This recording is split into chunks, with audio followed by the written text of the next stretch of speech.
Bienvenidos a una nueva charla de mujeres en la psicología. Ahora les vamos a platicar de las 5 etapas del desarrollo psicosexual de Sigmund Freud. Bueno, a continuación vamos a darles una pequeña explicación de lo que es en sí la teoría psicosexual de Freud, ya que él subraya la importancia de la maduración física en la interacción del niño con los demás y la importancia de los instintos.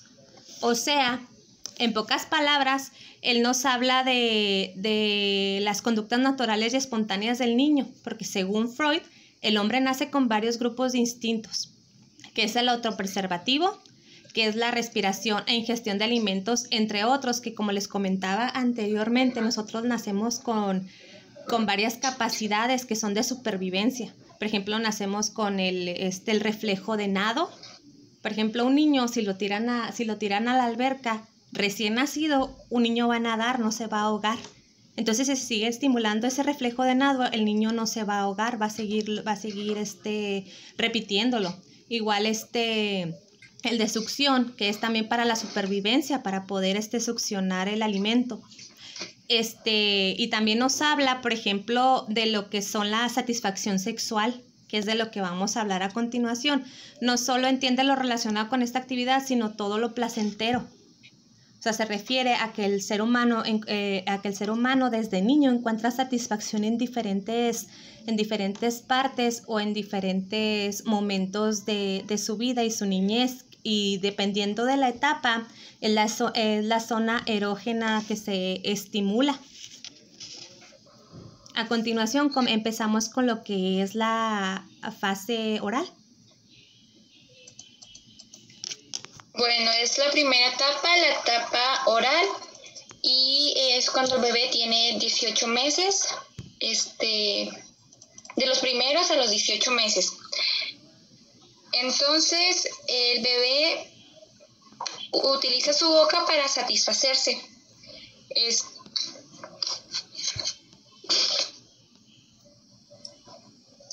Sí, así es, compañera. El bebé encuentra satisfacción en succionar cualquier objeto. Por ejemplo, si a un bebé de esa edad le dan a cualquier tipo de objeto. Por ejemplo, hay muchas personas que optan por el chupón. Y si se fijan, el chupón calma al niño. No es bueno el chupón para los niños por lo que es la dentadura, ¿verdad? Pero sí encuentran satisfacción y se calman.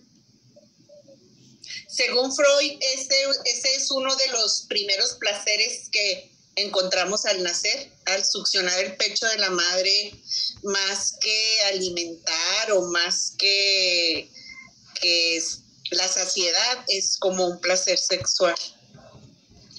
Y de hecho también pues lo vemos en que ellos quieren morder todo, siempre cuando son bebés, o sea, cualquier cosa, te piden cualquier cosa es para metérsela a la boca.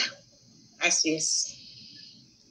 También sienten excitación de la cavidad bucal y en los labios, que también acompaña a la alimentación. Es por eso que todos los bebés se meten, le das cualquier cosita y ellos lo relacionan por meterse a la boca, cualquier cosa, aún así sean chiquitas, grandes, lo que sea, ellos se lo meten a la boca. Según el padre del psicoanálisis, Freud, es por eso, porque sienten placer. Sí, Freud de hecho todo lo relaciona con la sexualidad. O sea, es uno de los que en su etapa, o sea, les estoy hablando de hace yo creo más de 100 años de Freud. No sé si menos o más, no sé específicamente cuándo, pero imagínense en la etapa esa, donde estaba todo eso, era como un tabú. Imagínense, Freud también vino a revolucionar lo que era dejar a un lado los tabús y empezar a hablar de lo que es la sexualidad de los seres humanos. Por ejemplo, la segunda etapa es la etapa anal. Por ejemplo, aquí se produciría el fin de la etapa oral, y esta se sigue hasta los 3 años de edad. Es cuando el bebé comienza a tratar de controlar los esfínteres para hacer popó específicamente. Por ejemplo, para Freud, esta actividad estaba vinculado al placer y la sexualidad. Las fijaciones relacionadas con esta fase del desarrollo tienen que ver con la acumulación y con el gasto. que era lo que les comentaba, vinculadas con el espíritu ahorrador y la disciplina en el primer caso, y con la desorganización del derroche de recursos en el segundo. Sin embargo, según el padre del psicoanálisis, estas dinámicas de gasto y ahorro no se expresarán solamente o principalmente a través de la gestión del dinero. Era lo que les decía ahorita, que hay niños que empiezan con lo que es querer ir al baño. Pero, por ejemplo, para ellos, es su popó, porque la van a soltar. ¿No se han fijado que hay niños que se estreñen, que hay niños que se les inflaman los intestinos porque no, por nada del mundo los hacen ir al baño? O sea, por nada del mundo porque es su popó. O sea, ellos son como ahorradores hasta de su popó. Y les digo, hay niños que hasta la agarran y se ponen a pintar las paredes y por donde quiera. Hay niños, de hecho, que hasta se la comen. Porque es algo que es de su cuerpo, que sale de su cuerpo. Pero, por ejemplo, ahora, lo que, como mamás de niños, lo que se ha implementado un poquito más es que cada niño cumple esas etapas a su tiempo. No todos los niños son iguales. Esto, lo de lo que habla Freud, es un aproximado entre edades. No quiere decir que sea así como una regla específica que se deba de cumplir. Hay niños, por ejemplo, que dejan el pañal a los 2 años, pero porque la mamá está duro y dale que ya no quiere gastar en pañales. Entonces, ¿qué pasa? El niño puede presentar lo que es una fijación. ¿Me entienden? De que él necesitaba tiempo para poder controlar su esfínter y eso le puede repercutir a largo plazo. Por ejemplo, mi mamá me hizo que dejara el pañal muy, muy pequeña. Entonces, ¿qué es lo que me pasa? Sufro colitis, gastritis y todo ese tipo de cosas porque fue muy pronto para mí. Y por ejemplo, ahora con mi hijo, él tiene 4 años y ya le estorbará la popó. Por ejemplo, ahorita ya está empezando a estorbar, entonces ahora sí la sacamos. Les digo, no quiere decir que a los 3 años ya todos los niños tengan que aprender a hacer popó. Es dependiendo del niño y su desarrollo también intelectual. Pero lo ideal es dejarlo hasta los 3 años. Lo ideal es que el mismo niño te va marcando pautas. Por ejemplo, el niño va sintiendo incomodidad ya en el pañal, va diciéndote ya que su pañal le estorba, o sea, ya se ve la incomodidad en el niño. Por ejemplo, de que ya sepa caminar, de que ya suba escaleras intercalada. Esa es una de las señales también, de que suba intercalados con los pies las escaleras, de que ya sienta incomodidad, de que ya permanezca toda la noche seco, que ya no haga popó ni pipí en el pañal. Esas son algunas de las pautas que a ti te marcan de que ya es tiempo de que irlo entrenando, pero siempre y cuando no lo presiones, no lo regañes, ni nada de eso, porque le puedes alterar lo que es lo positivo, porque él lo va a ver como ya negativo. ¿Sí me entiendes? Eso es lo malo. Yo tengo un vecino como ejemplo, obvio no voy a decir nombres, él le quitaron el pañal también muy temprano, pero él siempre tuvo mucho miedo de no traer pañal y él se hizo pipí hasta exactamente el día que se casó. Mamá. Tenían que sacar los colchones cada 8 días a lavarlos.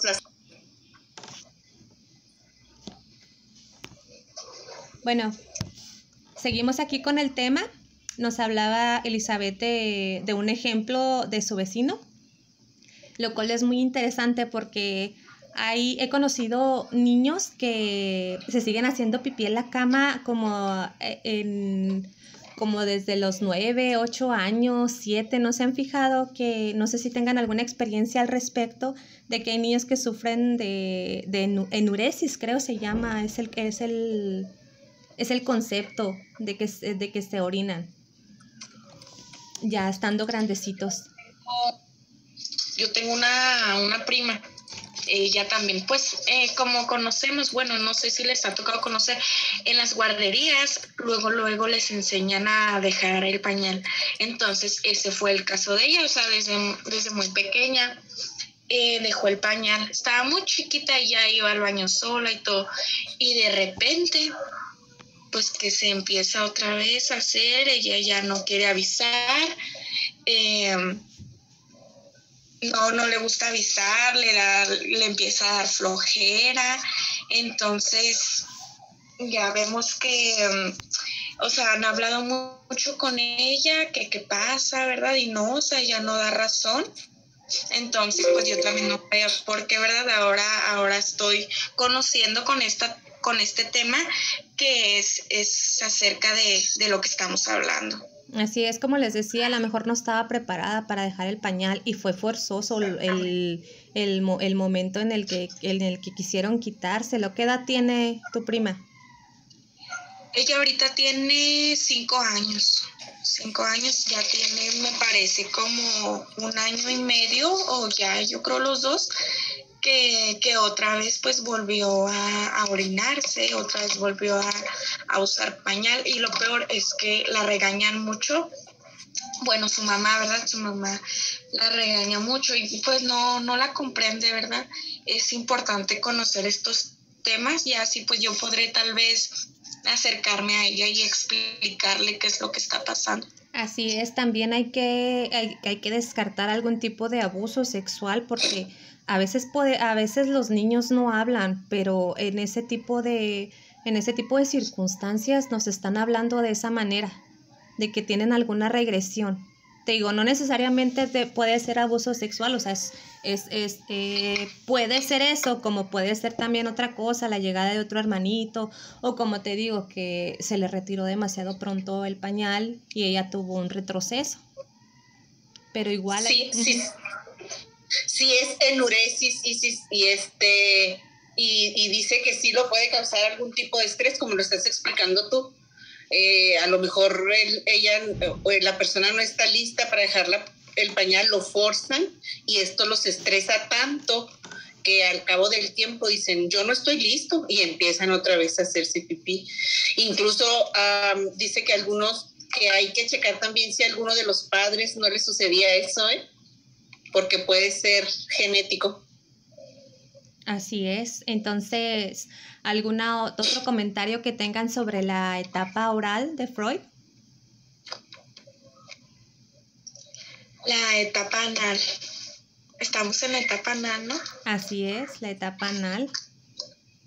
Hoy se iba directo al grano, porque si se fijan, hasta cuando estamos grandes, esas tipo de fijaciones, hay personas que las siguen teniendo. Por ejemplo, hay personas que siguen sintiendo placer metiéndose cosas en la boca. O cosas por allá, por atrás también.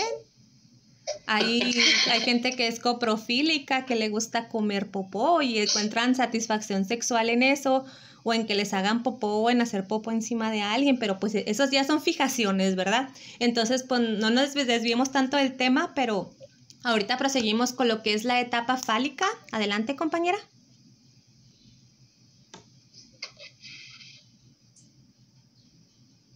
La etapa fálica es entre los 3 y los 6 años y su zona erógena se asocia a los genitales. Por eso dicen que la principal sensación placentera que se tiene es al orinar. Y pues ahí es cuando se empieza a curiosear entre las diferencias entre niños y niñas, por qué tú tienes esto y por qué yo no, por qué a ti te sobra algo y a mí me falta otra cosa. Y aquí también, después vamos a hablarlo al final, pero aquí empieza también el complejo de Edipo de Edipo y de Electra, donde los niños se empiezan a enamorar de su progenitor del sexo opuesto. Pero por lo pronto estamos con la etapa fálica. Sí, de hecho también existe una envidia, ahorita no recuerdo cómo se llama específicamente, pero de que la niña le gustaría tener también un pene. Hay muchas niñas que dicen, ¿por qué el niño tiene eso y yo no?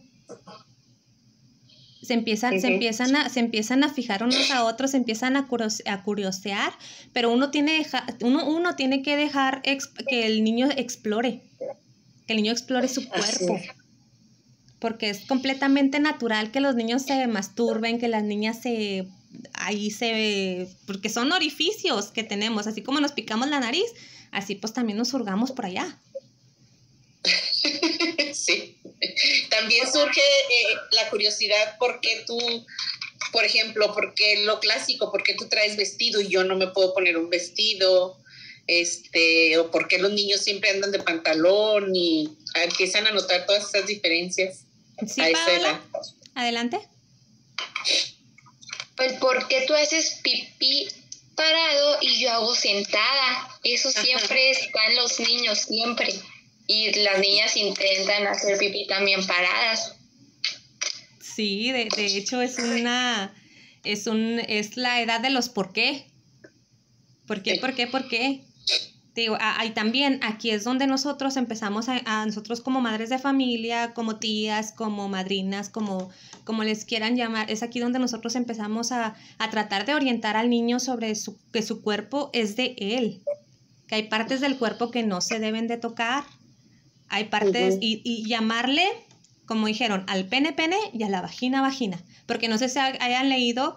Me tocó una niña que le decía a la profesora, es que mi tío se comió mi galleta.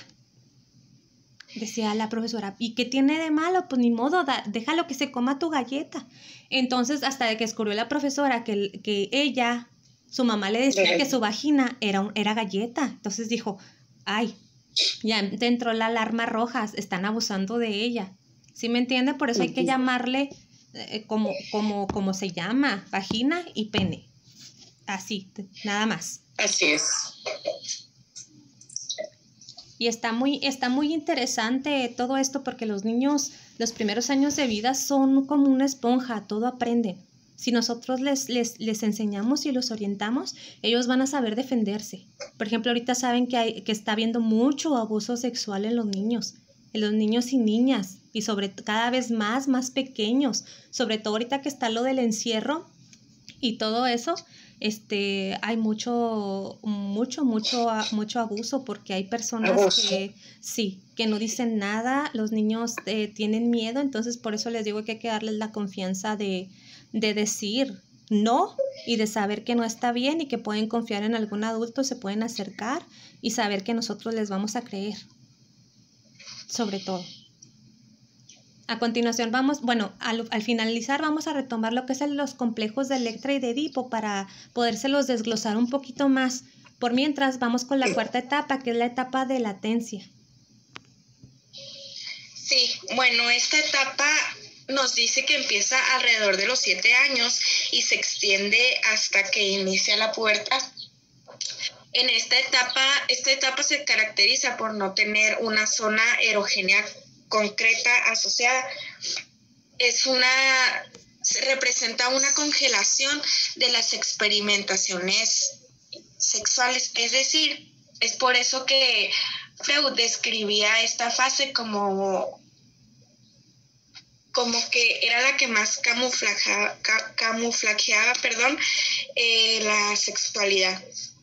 Es decir, pues simplemente en esta etapa no les llamaba la atención la sexualidad, ¿verdad? No tenían ese sentido desarrollado. Es algo que pues simplemente no estaba dentro de sus pensamientos. Sí, dice que también pasaba eso porque ya empezaban a sentir pudor y vergüenza de que se empezaban a desarrollar los senos o que empezaban a salir los vellitos y cosas así, ya como que trataban de dejar eso a un lado por pudor o vergüenza. Sí, de hecho. Sí, así es. Ajá. ¿Sí, perdón, cuando están los niños chiquitos, ¿no? Y que los van a meter todavía a bañar y ya como a esa edad, no, ya no quiero que me bañes, yo me baño solo o algo así por vergüenza ya. Sí, así mi hija la quiero volver a bañar yo porque no se talla bien el cabello, ella lo tiene muy chino. Y no, ya me dice que no, le digo, es que ya tienes pelos por allá en el ¿verdad? Y los me dice, sí mamá, pero no digas nada. Ahorita como que está en su etapa esa donde ya empieza a darle vergüenza, ya va y se encierra, ya no es como antes de que podían andar encuerados. Por ejemplo, mi hijo puede andar encuerado por toda la casa y a él le vale. Es más, hasta empieza a jugar con su pene y todo eso, hasta nos lo enseña. Dice, mira mamá, soy Hulk. ¿Así? Hasta con los senos, ¿no? Cuando empiezan a crecerle a las niñas los senos, o sea, ellas ya les da hasta vergüenza empezar a usar corpiños. Dicen, no, es que no quiero usar corpiño y así.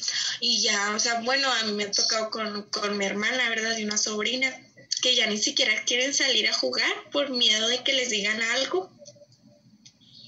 Sí. Mi hija se jorobaba cuando le empezaron a crecer los pechos, porque le daba vergüenza. Y ahora le digo, ándale, ahora cómo no te jorobas y escondes. No, pues como dice Freud ahí, o sea, no, ellos empiezan a tener como comentabas tú, lo que es el pudor, la vergüenza de saber que ya su cuerpo se está empezando a desarrollar y que pues, hay que, pues cubrirse. Así es. Sí, estaba algo así leyendo. Bueno, y para finalizar lo que son las etapas psicosexuales de Freud, sigue la etapa genital. Esta etapa genital aparece con la pubertad y se prolonga en adelante. Está relacionada con los cambios físicos que acompañan a la adolescencia.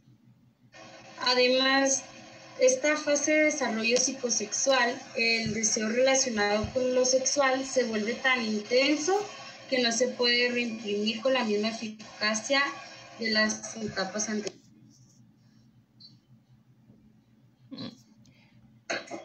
Así es cuando como decimos comúnmente, les pega la pubertad a todo lo que da. O sea, que los niños andan allá agarrando un calcetín y las niñas allá andan explorando pues su sexualidad. Así es.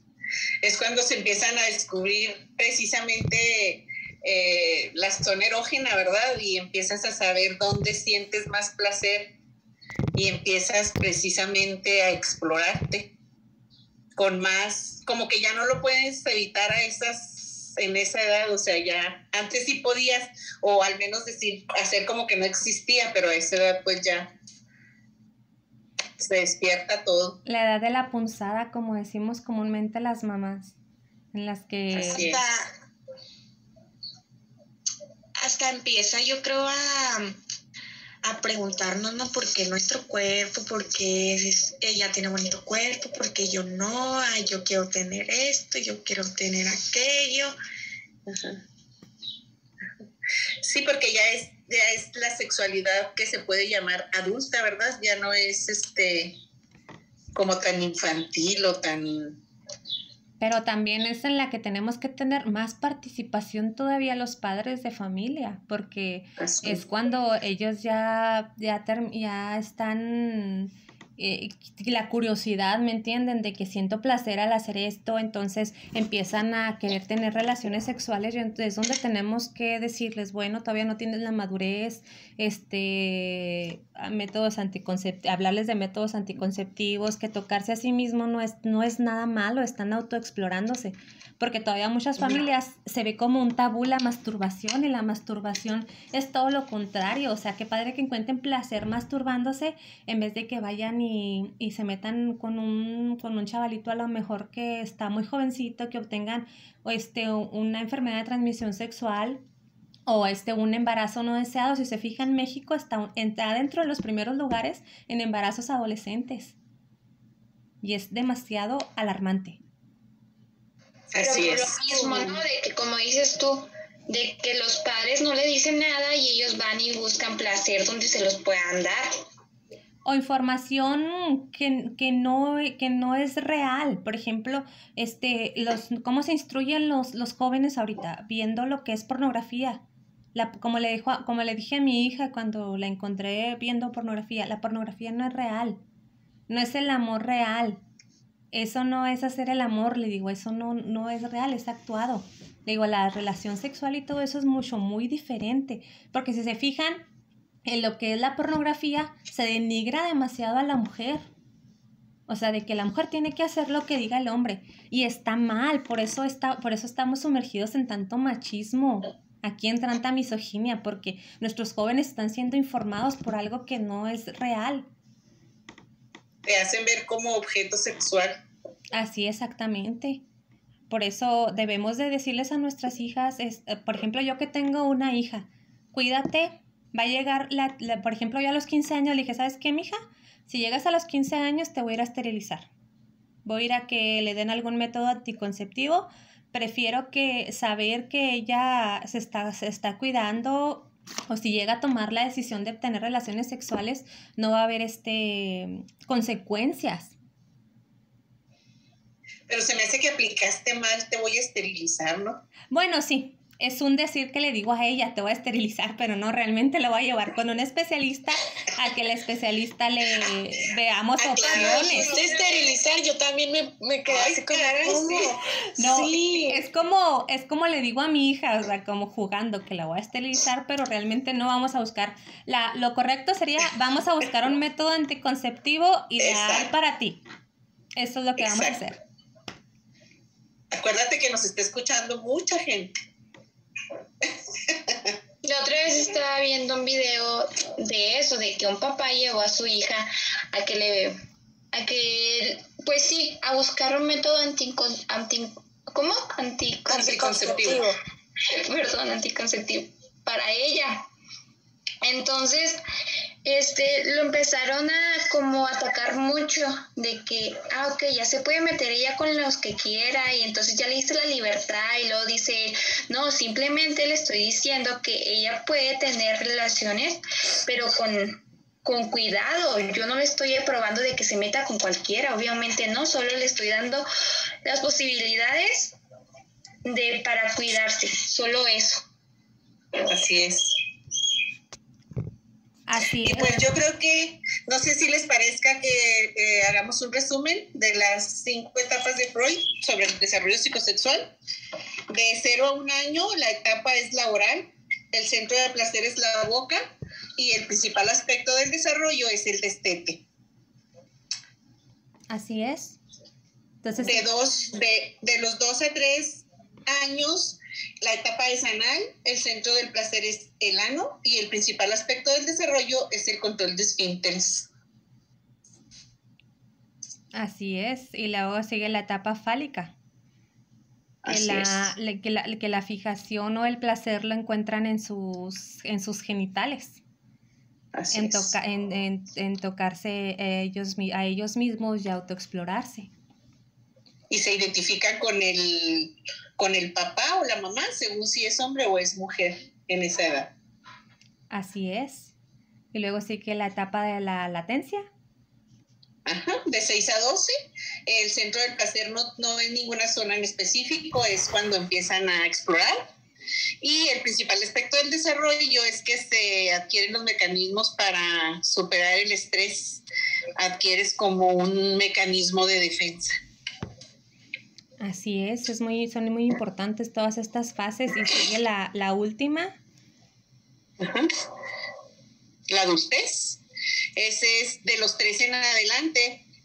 La etapa es genital. El centro del placer obviamente son los genitales. Y el principal aspecto de este desarrollo es la relación sexual ya madura. O sea, como tal, como relación sexual. Así es. Entonces...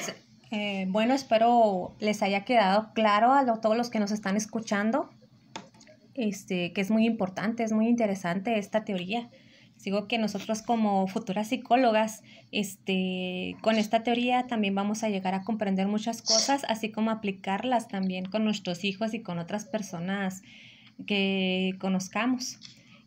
A continuación vamos a retomar un poco lo que nos platicaba nuestra compañera Elizabeth, lo que es el complejo de Electra y de Edipo, que también dentro del psicoanálisis lo menciona Freud.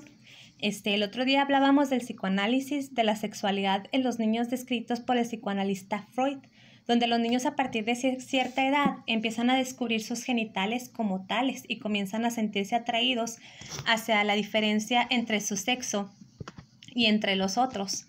¿Cuál era la fase, Elizabeth? ¿Nos decía usted? La fase de 2 a 3. No, mentira. Sí, es de 2 a 3. Aproximadamente. Ahí está Como les decíamos está el anteriormente, nos está marcando como cierta edad, pero todos los niños son diferentes, no todos los niños se da ese proceso en esas edades específicamente. Es por ello que esto se divide en 2 fases, las cuales suelen pasar los niños entre 3 y 5 años, es una edad aproximada. Debido a la teoría de la sexualidad, estas fases son el complejo de Edipo y de Electra. Vamos a empezar por el complejo de Edipo. Se refiere al complejo amor que siente el niño por su madre. El niño tiene un deseo erótico por su madre, viendo al padre como un rival. O sea, si se fijan, en esta edad los niños, su mamá es de ellos. Es su mamá, y si se acerca al papá, por ejemplo, mi esposo no se me puede acercar a mí porque yo soy propiedad de mi hijo. Y mi esposo así como que tú quítate, papá. O sea, es mía. O sea, somos propiedad las mujeres de nuestros hijos. Freud definió este complejo como el deseo inconsciente del niño por mantener una relación sexual con el progenitor del sexo opuesto, madre, y eliminar al del mismo sexo, que viene siendo el padre. Por eso le puso el nombre del complejo de Edipo, por lo que les decía ahorita, que era debido a un mito griego de Edipo el rey, quien mató a su padre para luego casarse con su mamá. De ahí viene la historia de lo que es el complejo de Edipo. Aquí el niño adopta una actitud posesiva, impidiendo a sus padres que tengan manifestaciones de cariño entre ellos. Esto es debido a que el niño está buscando una identificación y modelo de comportamiento. Una vez superada esta etapa, el niño tratará de parecerse a su rival. Ahora sí se va a querer parecer al del sexo igual a él, identificándose con él y volviéndolo como un modelo de vida. O sea, era como veíamos la otra vez en la película se llamaba Educando a Kevin o Hablando con Kevin, no recuerdo. Educando a Kevin. Educando a Kevin. Si se fijan, ahí está un poquito marcado lo que era el complejo de Edipo. Lo que, si se fijan, él dejó a su mamá viva porque yo siento que él sentía que su mamá le pertenecía y eliminó a todos. Eliminó a toda la competencia. ¿Por qué? Porque desde niño él no salió, más bien yo siento que no salió de esa etapa. Entonces no hay como una edad límite para terminar esa etapa. Puede seguir más grande o... Cuando ya se sigue demasiado, entonces ya hay un problema. De hecho, en la mitología griega, pues son adultos. Ya cuando siguen todavía con la misma fijación, ya de adultos, por eso él mata a su papá, ayudado por su mamá. Y también, por ejemplo, yo creo que esto también es mucho a causa de que desde que los niños están pequeños, ¿verdad? Muchas veces las mamás, no sé, por sobreprotegerlos o no sé, dicen comentarios como, ay, no, tú no vas a tener novia, yo soy tu novia, y cosas así. Entonces, o sea, realmente el niño muchas de las veces el niño crece con esa idea, que su novia es su mamá. Fíjate que estaría genial hablar en el siguiente podcast sobre las fijaciones que se crean cuando el niño sobrepasa o se queda estancado en ciertas etapas psicosexuales. Así es. Sí. Estaría muy, muy interesante. Tiene que ver mucho la educación que le den los padres, ¿no? Sí. Pero sí, tiene mucho que ver. También, fíjense, y yo siempre les decía a las madres de familia cuando daba estimulación, ser mamá o papá es lo más difícil que hay en el mundo, es lo más difícil, porque haz de cuenta que te dan un libro en blanco y te dicen, ok, aquí vas a escribir o la mejor historia que pueda haber en el mundo o la peor historia, porque está en uno de papá. Ir educando al niño desde cero, o sea, es como nos entregan así como un cerebrito en blanco o tú puedes tener la culpa de con cualquier cosa, de que ya se le hizo una fijación por comerse la popó, por ejemplo, y ya tú no supiste ni cómo se produjo, pero se hizo. ¿Me entienden? No sé, por ejemplo, nos decía la maestra que si considerábamos que ciertos comportamientos ya los traíamos genéticamente, o el mismo entorno, el contexto nos hacían que los tuviéramos. O sea, está esa como, esa discusión que se tiene, y para mí, yo digo que algunos ya vienen predispuestos, porque dicen que el feto empieza a desarrollarse desde el vientre, y desde el vientre empieza a escuchar, empieza a sentirse deseado por la mamá, y todo ese tipo de cosas, porque en serio, mis respetos para las madres de familia, los padres de familia, y sobre todo para las mamás solteras y papás solteros, porque es de lo más complicado, porque no sabes en qué momento puedes fallar, porque no existen padres perfectos. Y en serio, a veces ustedes dicen, ay, pero es que este asesino serial tenía una familia perfecta. ¿Qué le faltó? A lo mejor no le faltó, a lo mejor le sobró. Así es. Yo soy madre soltera y la verdad es que sí, comete uno el error de querer encerrarlos en una burbuja, creyendo que porque es una familia hasta cierto punto disfuncional, quieres llenarlo con otro tipo de cosas, o ese vacío llenarlo con algo que no debe de ser. Y es lo peor, Elizabeth. Por ejemplo, yo cuando me volví a juntar con mi esposo, porque mi hija no es de mi actual pareja, fue como lo peor que le pude hacer ella en el mundo. O sea, la cambié por él.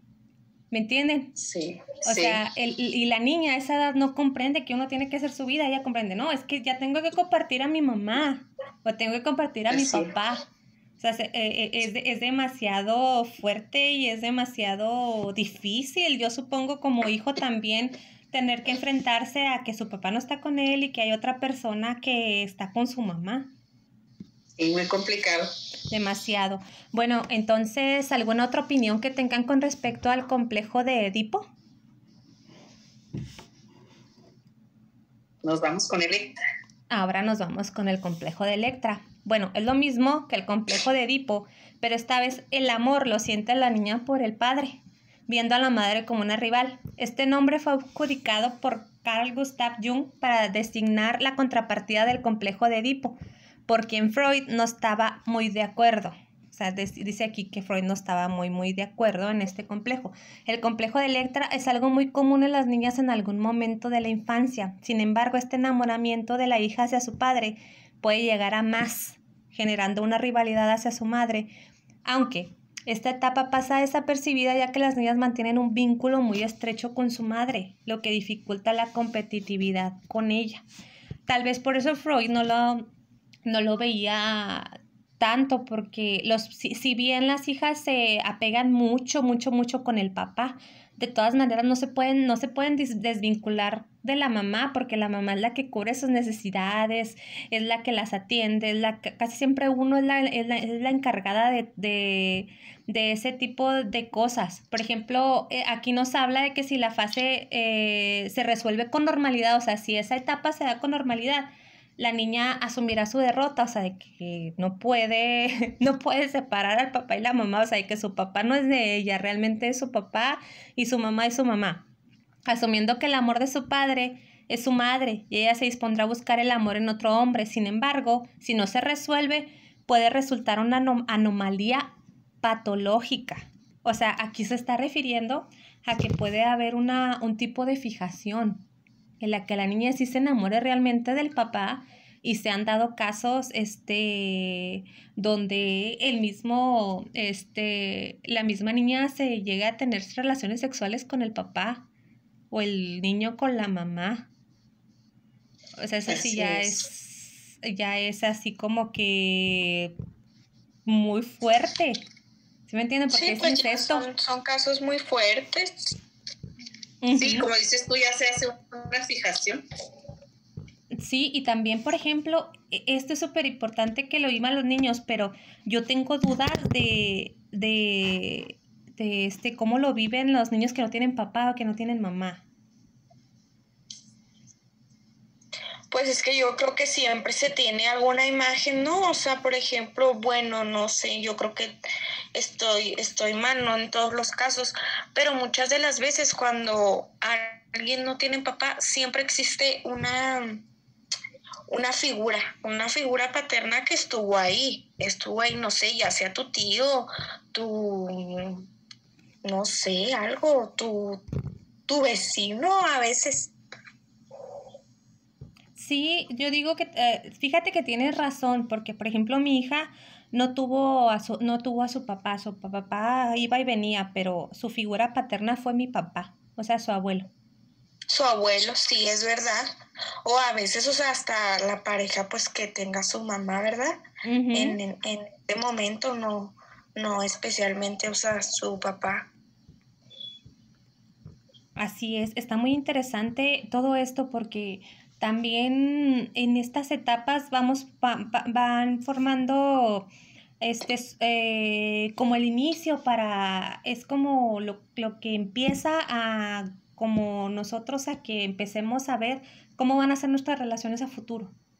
Por ejemplo, si tuvimos nosotros de mujeres a un papá que veíamos que que a nuestra mamá la trataba bien, que había una relación bonita, que a nosotros nos trataban bien, que nos respetaban, ¿qué es lo que vamos a buscar en un hombre futuro?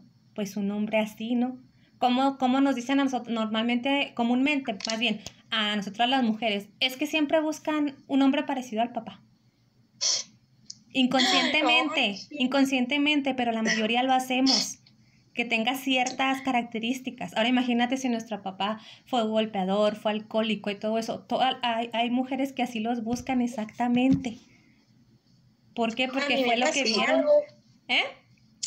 A mí me pasó algo cuando yo conocí a mi esposo, ¿verdad? Que quería empezar a salir con él, así yo hablé con mi papá. Y me dijo, pues yo le pedí permiso para que me dejara conocerlo, para que me dejara salir con él. Así, no, o sea, no le pedí permiso para ser novia, le pedí permiso para que me dejara conocerlo. Y mi papá me dijo que no, que era un capricho, que yo solo estaba buscando, o sea, como él es 3 años mayor que yo. Entonces cuando nos conocimos, pues yo tenía 14 y él tenía 17, y en eso entonces como que se veía mucho la diferencia de edad. Uh-huh.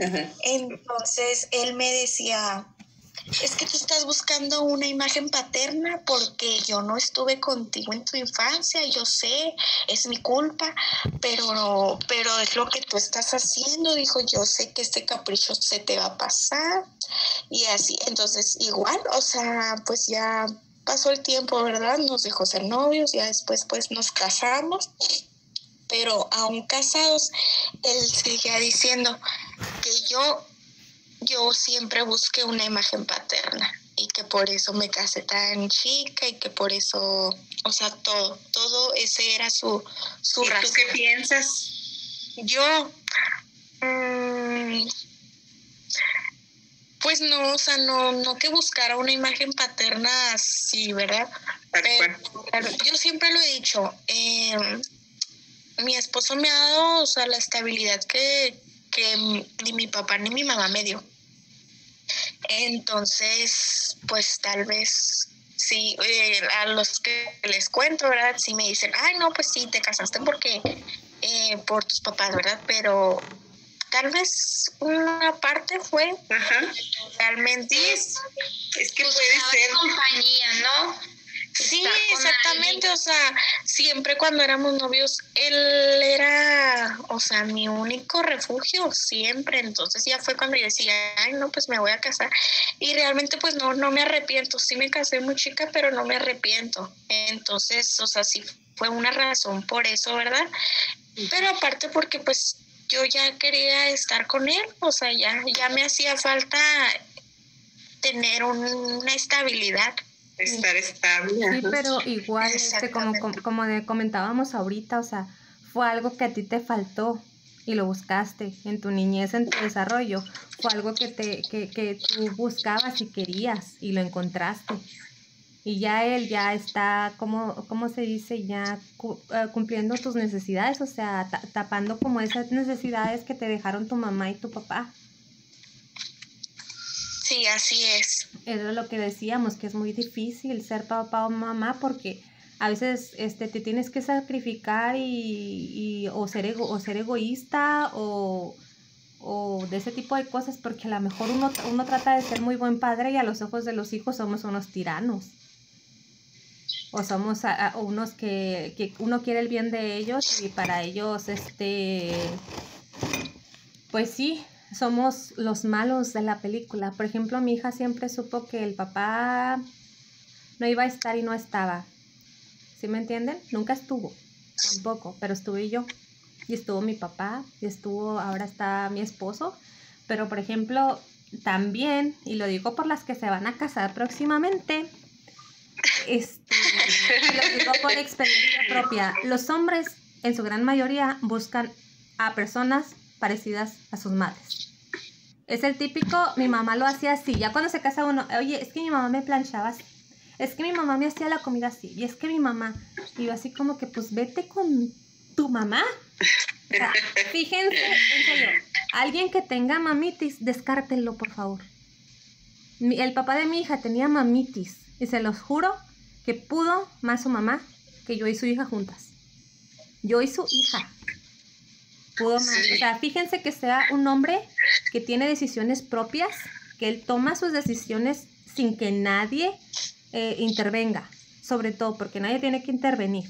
Solo él debe de pensar por sí mismo, porque si no, cuando estén casados, todo el mundo va a querer meter su cuchara porque él escucha a todo el mundo. Así es. Y no, sí, es verdad. En serio. O sea, yo, por ejemplo, no pasó así, ¿verdad? De que tuviera mamitis. Bueno, un poquito.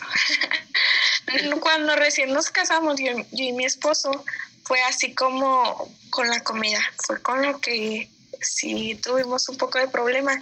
Que él me decía, ay, haz esto como lo hacía mi mamá.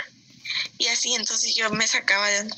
Y ya al último, pues, o sea, platicando, y así le dije, ¿sabes qué? Es que mira, a mí no me van a salir las cosas exactamente como las hacía tu mamá. O sea, cada quien tiene su forma de cocinar, cada quien tiene su sazón y que cosas así, ¿verdad? Entonces ya, o sea, pasando el tiempo, ¿verdad? Pues éramos ¿cómo me explico? Sí, o sea, pues nos acabamos de casar, estábamos aprendiendo uno del otro.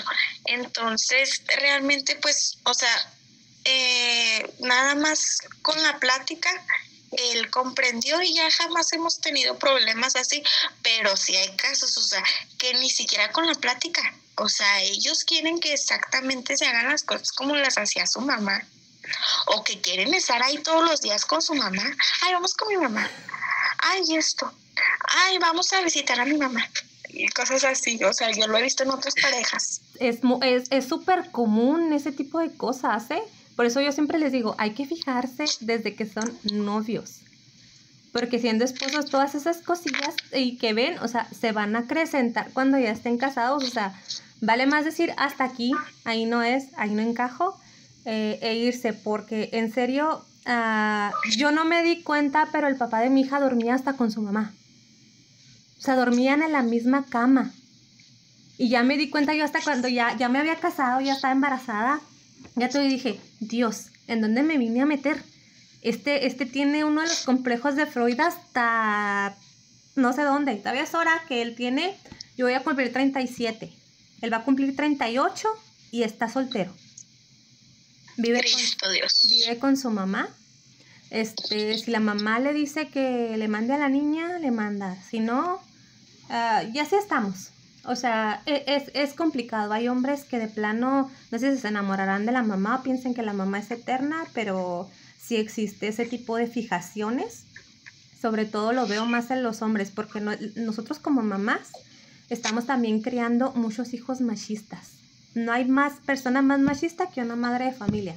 ¿Por qué? Porque de ahí viene el machismo. Desde que decimos, ay, es que tu hermano no se puede calentar las tortillas porque él es hombre.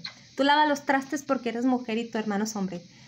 Tú cuídame a los niños porque tu hermano no puede porque él es hombre. Bueno, chicas, estuvo súper, súper, súper genial la plática. Aprendimos demasiado, creo que todas. Así es. Así es. Esperemos que les guste mucho. Les esperamos en nuestro próximo podcast. podcast. De mujeres hablando de psicología. Tal vez la próxima les traigamos un poquito de las fijaciones sexuales, que la verdad no le llamaría fijación, pero sí tenemos 2 que 3 ahí desbalances en las que deberíamos de hablar. Entonces, muchas gracias, compañeras, por asistir. Espero que tengan una bonita tarde y que Diosito, Jesucristo, Mahoma o todo mundo, todos los dioses juntos me las bendigan y que nos vaya súper bien en esta cuarentena. Nos vemos. Chao. De nada, un placer. Adiós. Bye.